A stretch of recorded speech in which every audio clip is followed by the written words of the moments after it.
Fala galera, sejam muito bem-vindos a mais um vídeo aqui do canal Grandes do Rio FC, um canal totalmente voltado para o futebol carioca. Aqui você encontra análise de todos os jogos dos times do Rio de Janeiro nas principais competições e mais uma vez a gente está aqui para fazer um compacto, uma análise do que foi o empate do Internacional junto ao Flamengo. Eu estou colocando nessa ordem porque o jogo foi lá em Porto Alegre, mas que teve sim o sabor de vitória para o Flamengo, para o nosso Mengão. O Flamengo que começou a partida parece que dormindo, e a gente não pode falar só da parte boa, temos que falar da parte ruim. Hoje foi um Natal antecipado da defesa do Flamengo para o ataque do Inter. A defesa do Flamengo como um todo, tirando o goleirão Hugo Souza, muito mal no começo do jogo. A gente viu nas últimas coletivas do Domi que ele falou que nos começos dos tempos, tanto do primeiro quanto do segundo, o Flamengo entra apático, entra dormindo e só acorda depois que sofre alguma coisa. Um exemplo disso foi o que aconteceu no jogo contra o Bragantino, no começo do segundo tempo, onde o Claudinho acabou fazendo um golaço em cima do Flamengo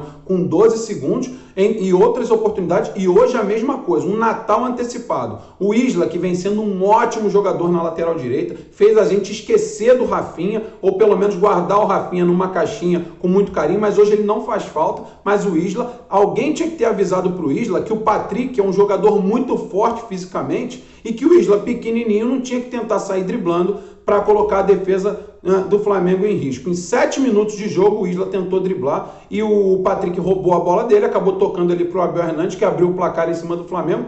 Até então o Inter já era melhor na partida e o Flamengo parecia que não tinha entrado em campo. A partir do gol que sofreu, aí sim o Flamengo acordou, né? Como já vem acontecendo em outras situações, mas correr atrás do resultado é sempre mais difícil.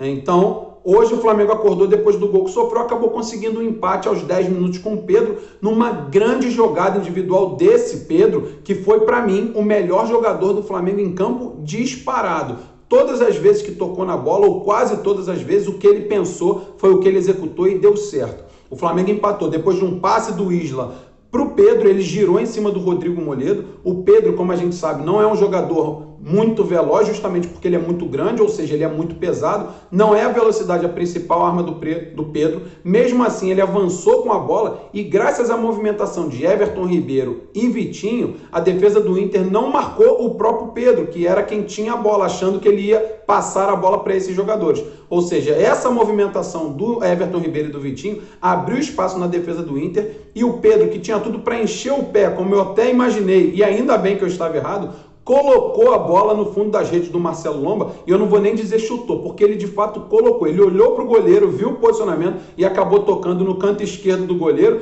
canto direito do Pedro, ou seja, um golaço do atacante do Flamengo.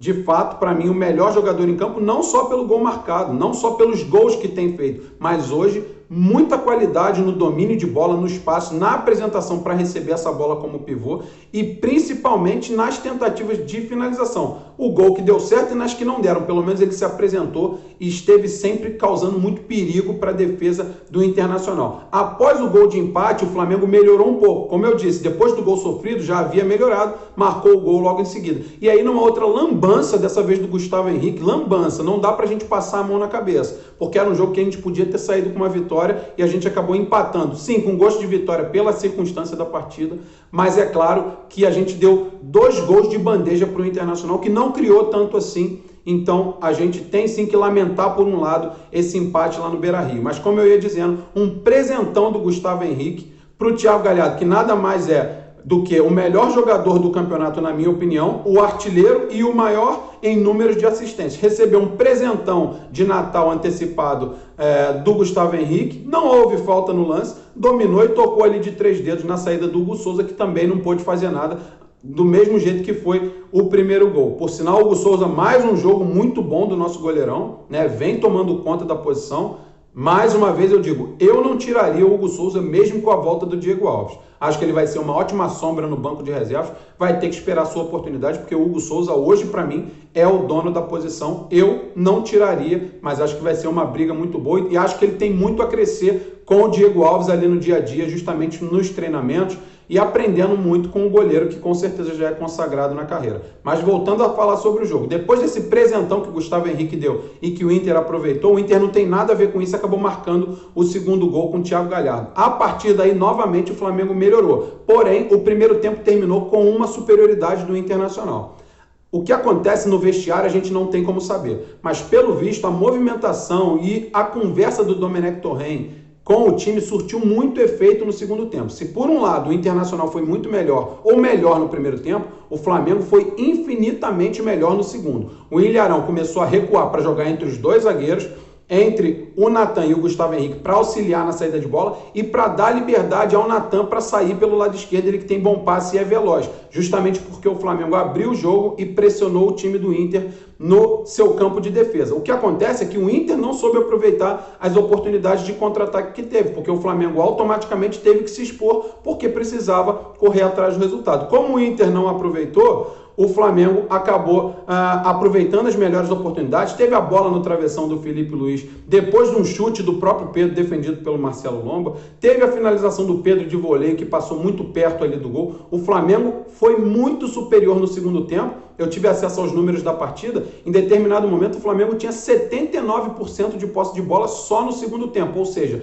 isso mostra o quanto o Flamengo pressionou a equipe do Inter no seu campo de defesa. Acabou sendo coroado com um gol no final do jogo, um gol que, no meu modo de ver, fez justiça à partida, por mais que eu entenda que o Flamengo foi melhor durante todo o tempo, ou seja, se você pegar o jogo como um todo, mais tempo o Flamengo foi melhor do que pior, mas o Inter não tem nada a ver com as bobeiras que a defesa do Flamengo cometeu e aproveitou as oportunidades. O atacante está lá para isso, o zagueiro deu bobeira, ele tem sim que colocar a bola para dentro. Mas como eu ia dizendo, o Everton Ribeiro no final, depois de muita pressão do Flamengo, acabou marcando um gol e mais uma falha da defesa do Inter. O Everton Ribeiro, que é um jogador baixo, e não tem nada a ver com a bobeira que deu a defesa do Inter dessa vez, porque ele cabeceou sem precisar pular num cruzamento de perna direita do Gerson, que a gente sabe que é canhoto, cruzamento na medida do Gerson, Everton Ribeiro acabou colocando para dentro, para a nossa festa, para a festa do banco de reservas, porque de fato foi um empate com sabor de vitória dentro das circunstâncias que a partida apresentou.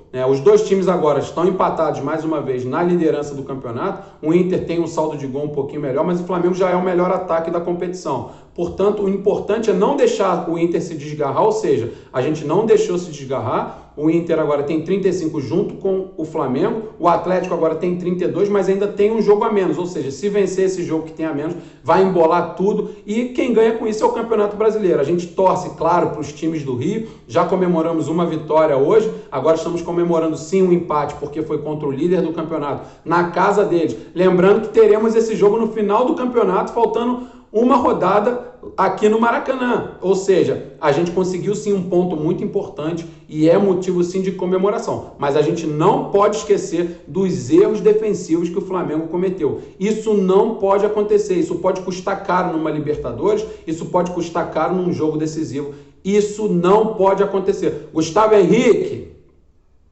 Natan, que no começo do jogo não estava bem, Felipe Luiz, que entrou dormindo, Isla, que perdeu a bola para o Patrick no primeiro gol dos caras. Vamos acordar, porque está acontecendo em todos os jogos o Flamengo entrando apático e tem que correr atrás do resultado. Isso fica muito evidente quando o time está numa maratona de jogos, ou seja, quando você está numa maratona que o desgaste físico é muito grande e você ainda tem que correr atrás do resultado adverso, você desgasta ainda mais o elenco. Então temos que entrar já muito ligados para não ter que passar sufoco nas partidas. Hoje a gente tinha tudo para sair com uma vitória, estamos comemorando o empate pelas circunstâncias, mas a gente podia estar aqui comemorando a liderança do campeonato, deixando o Internacional para trás. Depois de toda essa análise desse jogão no Beira-Rio entre Internacional 2, Flamengo também 2, eu me despeço de vocês, agradeço quem ficou comigo até agora, deixe seu comentário, curte, comenta, compartilha, joga lá nos seus grupos de WhatsApp, manda nos seus grupos que tem um monte de torcedores de outros clubes do Rio e diz lá, segue o líder, porque a gente está sim na liderança, estamos empatados em pontos com o Internacional, estamos sim na liderança, dá uma sacaneada neles, sem violência, só aquela sacaneada básica, porque isso tudo faz parte do futebol e é por isso que a gente é apaixonado por esse esporte. Eu sou Bruno Vilafranca, vou ficando por aqui. Já digo para vocês, torcedores do Mengão, que no próximo jogo do Flamengo no Campeonato Brasileiro, que é contra o São Paulo no próximo domingo, esse pós-jogo vai ser feito direto do Maracanã, com imagens do Maraca. Eu vou estar fazendo esse jogo direto do Maracanã, portanto, fica comigo, se inscreve aqui no canal, porque tem muita coisa boa vindo por aí. Eu fico por aqui e desejo a vocês uma ótima semana, se Deus quiser, com uma vitória do Flamengo lá no próximo final de semana. E tem Copa do Brasil, na quarta-feira a gente também vai estar fazendo pós-jogo, tá bom? Fiquem com Deus, ótima semana e segue o líder. Um abraço, valeu!